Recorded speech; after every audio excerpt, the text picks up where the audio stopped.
നമുക്ക് ചിക്കൻ കൊണ്ടാട്ടം ഉണ്ടാക്കി നോക്കിയാലോ. മുളക് പൊടി, മഞ്ഞൾപ്പൊടി, ഉപ്പിട്ട് നല്ലോണം ഫ്രൈ ചെയ്ത ചിക്കനാണിത്. ആ ചിക്കൻ്റെ ഓയിലോട്ട് നമുക്ക് ചില്ലി ഫ്ലേക്സും അതുപോലെ ഇഞ്ചും വെളുത്തുള്ളിയും പേസ്റ്റ് ഇട്ട് നല്ലോണം ഒന്ന് മിക്സ് ചെയ്തിട്ടെടുക്കാം. ഒന്ന് ചൂടായ ശേഷം അതിലോട്ട് പച്ചമുളകും ഉള്ളിയും നല്ലോണം ഒന്ന് വഴറ്റിയെടുക്കാം. നമുക്ക് വേണമെങ്കിൽ ഇതിലോട്ട് ചെറിയുള്ളി യൂസ് ആക്കാം കേട്ടോ. എൻ്റെ കയ്യിൽ അതില്ലാത്തതുകൊണ്ടാണ്. പിന്നെ നല്ലോണം വഴറ്റി വന്ന ശേഷം അതിലോട്ട് ഉപ്പും മുളക് പൊടിയും മസാലപ്പൊടിയും ഇട്ട് നല്ലോണം ഒന്ന് മിക്സ് ചെയ്തിട്ടെടുക്കുന്നുണ്ട്.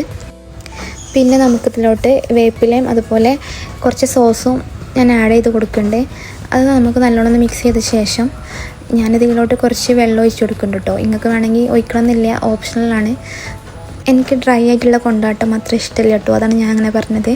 പിന്നെ നമുക്കിതിലോട്ട് ചിക്കനും അതുപോലെ ചില്ലി ഫ്ലേക്സും കുരുമുളകും ഇട്ട് നല്ലോണം ഒന്ന് മിക്സ് ചെയ്തിട്ടെടുത്ത് നമുക്കിത് പ്ലേറ്റിലോട്ട് മാറ്റാം. നല്ല ടേസ്റ്റാണിത്. നമുക്ക് ഫ്രൈഡ് റൈസിൻ്റെ നെയ്ച്ചോറിൻ്റെ ഒക്കെ കൂടെയൊക്കെ കഴിക്കാൻ പറ്റും. അതുപോലെ നല്ല ടേസ്റ്റാണ് കേട്ടോ. എല്ലാവരും ട്രൈ ചെയ്ത് നോക്കുക. ഇഷ്ടമായ ലൈക്കും ഷെയറും സബ്സ്ക്രൈബും ചെയ്യാം.